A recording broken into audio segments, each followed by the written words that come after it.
What if the MCL40's greatest weapon in the Australian GP was not a new part, but the calculated decision not to change anything at all? Because while everyone is waiting for an aggressive package, a revolutionary floor, or a redesigned wing to surprise in Melbourne, Oscar Piastri and Lando Norris have dropped something much more powerful. McLaren is not coming to impress with new carbon. It is coming to show that its base is already strong enough not to need it.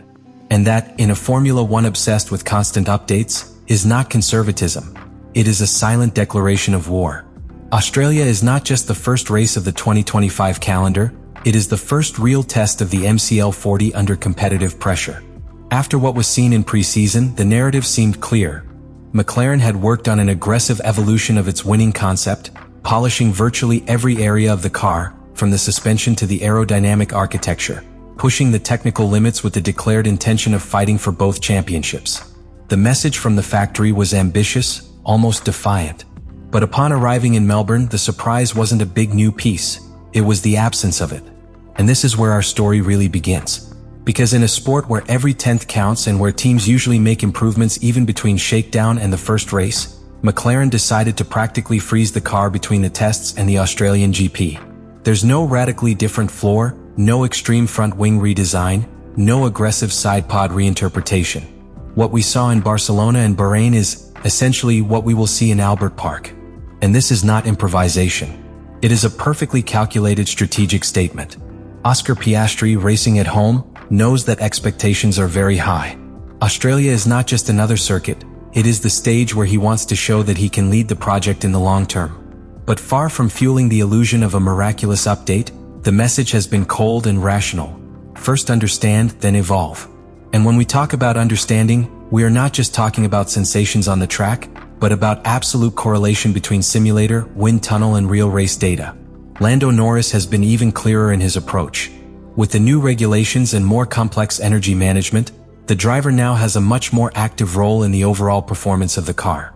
Every hybrid deployment map, every adjustment to active aerodynamics, every micro variation in balance can change the car's behavior in one lap. Introducing a large update without fully understanding the interaction of all those systems would be like rewriting the code of a program you're still learning to use.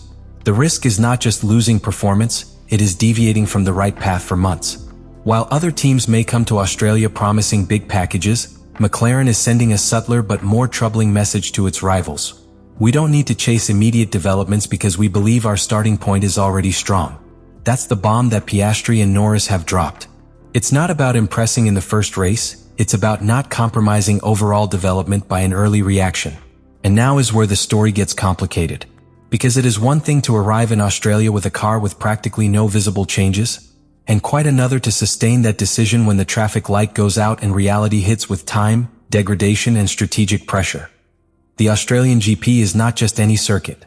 Albert Park combines hard braking, critical traction zones, and quick direction changes that immediately expose the car's aerodynamic stability and mechanical balance. If the MCL40 has a narrow operating window, we will know in the first few laps. If the correlation between simulator and track is solid, it will also be exposed from Friday. And this is where McLaren's bet begins to come into play seriously. Because freezing the car is not a passive decision. It is a move that forces everything else to work perfectly. Strategy, tire reading, energy management, communication between engineer and driver. When you don't bring a great evolution, you don't have the psychological margin to say, let's wait for the next race package. What you have is what you have. And that increases the internal pressure. Oscar Piastri arrives with extra motivation. He races at home, knows the circuit, feels the support of the public, and knows that a solid performance in Melbourne can set the tone for his season. But he also knows that the team is not going to give him anything. If the car is in the right window, he will have to push it to the limit to show that he can lead the project on real equality with Norris. And here the first point of tension appears. When the car does not change, the difference is made by the driver. Lando Norris, for his part, is the team's current leader. He has been the leader of recent development and has accumulated the most experience understanding how to extract performance from this aerodynamic philosophy. In a scenario where the car does not receive a major update, its ability to interpret balance, adjust hybrid deployment, and manage race pace becomes a key competitive advantage. If the MCL40 is good, Norris can capitalize on that stability. If he is at the limit, he will be the one who has to sustain the pressure. And here's the real silent bombshell. McLaren isn't just testing the car, it's testing its drivers. Without an evolution that changes the behavior of the car, any difference in performance will be much more transparent. There will be no big technical excuses. There will be no, this part doesn't work as we expected. There will be clear data, direct comparisons, and forceful conclusions. But there is an even greater risk. If a rival emerges in Australia with a significant improvement and gains a clear lead, McLaren will face a critical decision. Keep calm and follow its original plan of deep understanding of the car, or react ahead of schedule. Because in modern Formula One, the time lost in development can become a burden that you drag for months. And this is where everything converges. Because if the MCL40 responds in Australia without the need for a major update, if the pace is solid since Friday, if the degradation is under control and the correlation between simulator and track is perfect, then the message that McLaren will send to the rest of the grid will be devastating. It will mean that they did not need to react, that they did not improvise, that its conceptual basis was correct from the beginning. And that completely changes the narrative of the championship. Because in Formula One, the greatest danger is not always the fastest car on a lap, but rather the project that understands before anyone else where development is going. If McLaren validates its philosophy at Albert Park, then any future updates that arrive will not be attempts to correct errors, but rather calculated steps to extend an already existing advantage. And that is the difference between a team that competes and a team that controls. But if the reality on the track contradicts that confidence, if chronic understeer appears, if the car suffers in traction, if the tire window is too narrow, then the pressure will be immediate. Because having decided not to bring visible improvements turns any weakness into something much more exposed. There will be no "we're waiting for the big package" narrative. The question will be direct. Were they wrong in their initial reading? And in the middle of all this is the internal battle. If Norris confirms his status as the team's reference and manages to make a difference in classification or race management, he will consolidate his technical and sporting leadership just when the project needs stability. But if Piastri, at home, manages to match him or even surpass him with the same material, the message will be even more powerful. McLaren not only has a car, it has two leaders capable of making the most of it. That's where the bomb takes on its true dimension.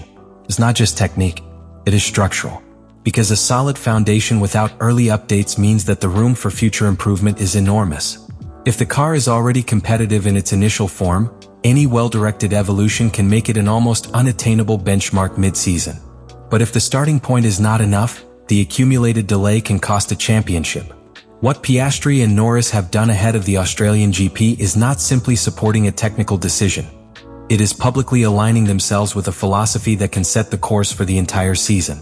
McLaren has decided not to enter into the usual anxiety of the start of the championship. He has not brought a massive evolution to impress in the first race. He has not promised an immediate aerodynamic revolution. He has opted for something much more difficult in modern Formula One, trusting his base. And that's what makes this story so much bigger than just an update. Because if the MCL40 proves to be competitive from Australia as intended, then every future improvement will arrive on a firm foundation, not as a patch. Each aerodynamic package will be an advantage extension, not a desperate correction. And that's exactly how championships are built. But if the performance is not at the expected level, if the competition hits hard from the first appointment, then this decision will be analyzed with a magnifying glass. There will be talk of overconfidence, of lost opportunity, of having missed the possibility of marking territory from the beginning. In any case, the message has already been sent. McLaren does not want to win the first race at any cost. You want to master the process. You want to understand before reacting. He wants to build before attacking. And now the season becomes a continuing examination of that conviction. Because the real bomb wasn't a new piece, it was a silent declaration of intent. The final question is inevitable. Are we seeing the birth of a strategy that can turn McLaren into the strongest team of the year? Or the first big risk that will define its destiny in 2026? Let me know in the comments what you think about all this.